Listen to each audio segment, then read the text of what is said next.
이것 절대 매일 먹지 마세요. 지난주 금요일 저녁 74세 김영호 어르신이 갑자기 배가 아프고 구토가 심해 응급실로 실려왔습니다. 어르신은 평소 혈압과 혈관 건강에 좋다는 얘기를 듣고 하루도 빠짐없이 이것을 챙겨 드셨습니다. 하지만 결국 위장에 큰 문제가 생기고 말았습니다. 저는 20년 넘게 소화기내과에서 환자들을 진료해온 의사 박정민 교수입니다. 저는 이것 때문에 고통을 호소하며 병원을 찾는 분들을 여러 번 보았습니다. 최근 3년간 과다 섭취로 문제가 생긴 환자만 10명이 넘습니다. 그렇다면 대체 이것은 무엇일까요? 바로 우리 밥상에서 빠질 수 없는 식재료, 마늘입니다. 마늘 왜 문제가 될까? 마늘은 알리신이라는 강력한 항균항산화 성분이 들어있어 콜레스테롤 개선, 혈액순환 촉진에 도움이 됩니다. 그래서 천연항생제라고 불리기도 하죠. 하지만 무조건 좋은 음식은 없습니다. 마늘은 자극이 강하고 혈액을 묽게 하는 작용 때문에 위장질환자, 출혈 위험이 있는 환자, 혈액순환제 복용자에게는 큰 문제가 될 수 있습니다. 실제 사례 1. 위장 문제. 김영호 어르신은 평소 위염이 있었지만 매 끼니마다 생마늘을 5, 6쪽씩 드셨습니다.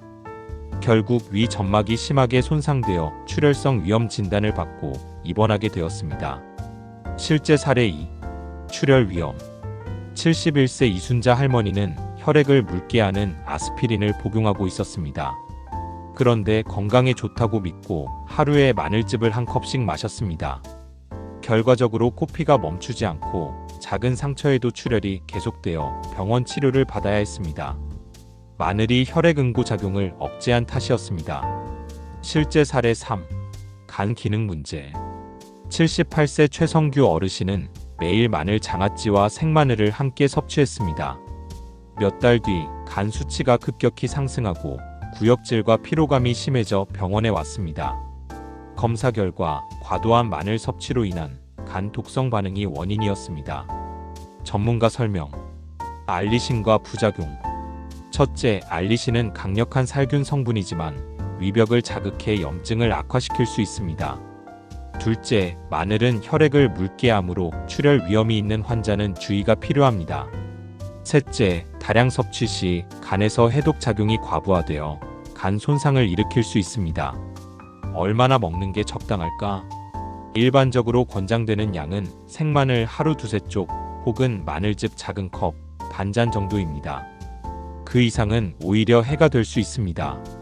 특히 약 복용자나 위장 질환자는 매일 먹기보다는 주 2~3회 소량으로 제한하는 것이 좋습니다. 대체 음식은? 위장에 부담 없는 항산화 식품, 양파, 부추, 혈액순환 개선, 생강, 은행, 적포도, 면역 강화, 브로콜리, 시금치, 배추. 자주 묻는 질문. 첫 번째 질문. 마늘을 익히면 괜찮나요?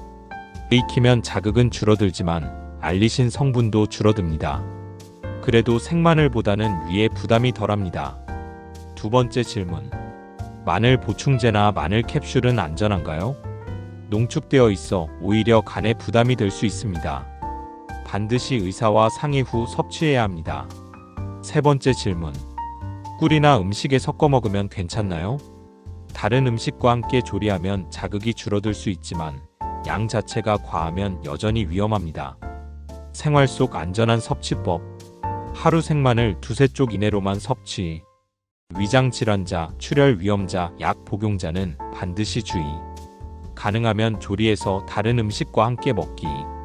오늘의 핵심 요약 3가지. 첫째, 마늘은 약이 될 수도 있지만 과하면 독이 된다. 둘째, 위장 혈액관 건강에 따라 부작용이 생길 수 있다. 셋째, 하루 2~3쪽 이내, 주 2~3회 정도로만 섭취하는 것이 안전하다. 마무리. 사랑하는 여러분, 마늘은 분명 우리 건강에 좋은 전통식품입니다. 하지만 내 몸 상태를 모르고 과하게 먹는다면 어느 날 갑자기 응급실에 실려갈 수도 있습니다. 오늘부터는 마늘을 건강한 약재처럼 적당히 드셔보세요. 혹시 오늘 내용에서 처음 알게 된 사실이 있으셨나요? 댓글로 이건 처음 알았어요 라고 남겨주시고 매일 마늘을 챙겨 드시는 가족이나 지인에게 꼭 공유해주세요. 누군가에게는 건강을 지키는 중요한 기회가 될 수 있습니다.